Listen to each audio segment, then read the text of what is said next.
جس طرح تکلیف دوسرے مہینوں میں آ سکتی ہے سفر کے مہینے میں بھی آ سکتی ہے، یا جس طرح سفر کے مہینے میں تکلیف آ سکتی ہے دوسرے مہینوں میں بھی تکلیف آ سکتی ہے۔ تو یہ جتنی باتیں ہمارے ذہنوں میں آ گئی ہے کہ سفر کا مہینہ منحوس ہوتا ہے، اس میں انسان کے اوپر حادثات پیش آتے ہیں، اس مہینے کے اندر واقعات پیش آتے ہیں، اس مہینے کے اندر شادی نہیں کرنی چاہیے، یہ سب غلط باتیں ہیں۔ یہ سب ہمارے ذہنوں کے اندر لوگوں نے ڈال دی ہے، اسلام کے اندر اس کی کوئی حقیقت نہیں ہے۔ ہمارے اندر یہ بات مشہور ہو گئی ہے کہ جب سفر کا مہینہ آتا ہے اگر آپ نے گونگنیاں تقسیم کی ہے تو پھر تو آپ پر مصیبتیں نہیں آئیں گی، اور اگر آپ نے گونگنیاں پکائی نہیں، گونگنیوں کو تقسیم نہیں کیا تو پھر آپ پر جو ہے مصیبتیں آئیں گی۔ یہ بھی غلط ہے۔ آپ اگر صدقہ کرنا چاہتے ہیں تو صدقہ آپ کسی بھی مہینے میں کسی بھی دن میں آپ کر سکتے ہیں۔ ہم نے جمعرات والے دن کو خاص کیا ہے کہ جمعرات والے دن صدقہ دیں گے تو اللہ راضی ہوں گے، جمعرات والے دن صدقہ دیں گے ہمیں ثواب ملے گا، جمعرات والے دن ہم صدقہ دیں گے تو بلائیں ٹلے گی۔ یہ بات بھی غلط ہے۔ آپ جمعرات کو صدقہ کریں تو بھی اللہ قبول کرتا ہے، جمعے کو کریں تو بھی اللہ قبول کرتے ہیں، اتوار کو کریں تو بھی اللہ قبول کرتے ہیں۔ آپ جس دن چاہیں صدقہ کریں اللہ اس کو قبول کریں گے، اور صدقے کا فائدہ یہ ہے کہ جو مصیبتیں آنے والی ہے وہ مصیبتیں اللہ روک دیں گے، اور جو مصیبتیں آ چکی ہے اللہ اس کو ٹال دیں گے۔ تو صدقے کے فوائد تو اپنی جگہ پر ہے، صدقہ کرنے سے انسان کی مصیبتیں ختم ہوتی ہے، تکالیف ختم ہوتی ہے۔ لیکن آپ نے جو اس مہینے کو خاص کیا ہے کہ اسی مہینے کے اندر اور اس مہینے کے اندر جو چیز تقسیم کرنی ہے وہ صرف گونگنیاں ہیں۔ مہینہ یہ سفر کا ہوگا اور تقسیم کس کو کریں گے؟ گونگنیوں کو کریں گے۔ شریعت میں اس کی کوئی حقیقت نہیں ہے۔ ہم نے ربیع الاول کا مہینہ بریانی کے لیے خاص کیا ہے، ربیع الاول کا مہینہ آئے گا تو بریانی تقسیم کریں گے، رجب کا مہینہ آئے گا تو کنڈے تقسیم کریں گے، سفر کا مہینہ آئے گا تو ہم گونگنیاں تقسیم کریں گے۔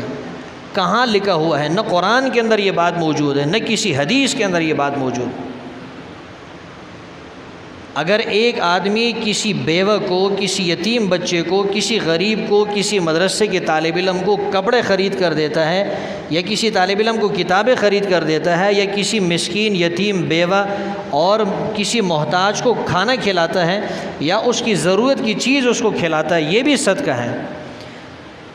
جو بھی ضرورت کی چیز آپ کسی کو دلائیں گے آپ کا صدقہ ہو جائے گا۔ گونگنیاں تقسیم کرنا کوئی ضروری نہیں، بریانی تقسیم کرنا کوئی ضروری نہیں، اور کنڈے تقسیم کرنا کوئی ضروری نہیں۔ کسی چیز کو آپ مخصوص نہ کریں۔ آپ نے جب کسی چیز کو مخصوص کر لیا اس کا مطلب یہ ہے کہ آپ کے دل میں کوئی چور ہیں۔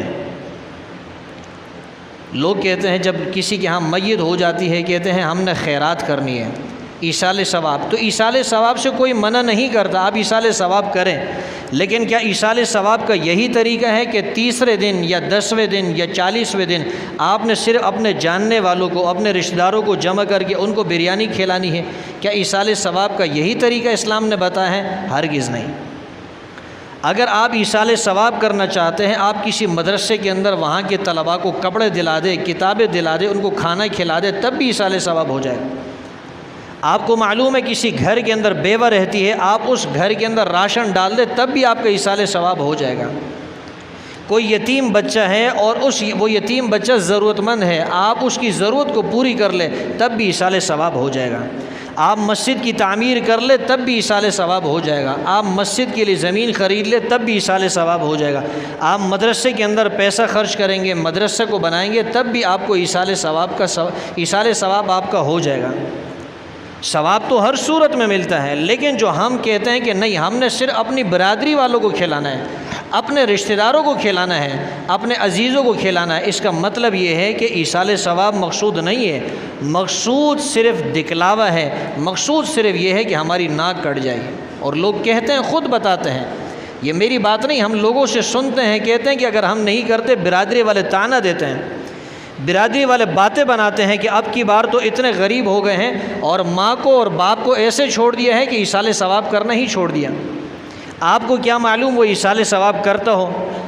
ایک آدمی اگر ایصال ثواب کرتا ہے تو کیا برادری کے لوگوں کو، قوم کے لوگوں کو بتانا کوئی ضروری ہے؟ کوئی ضروری نہیں۔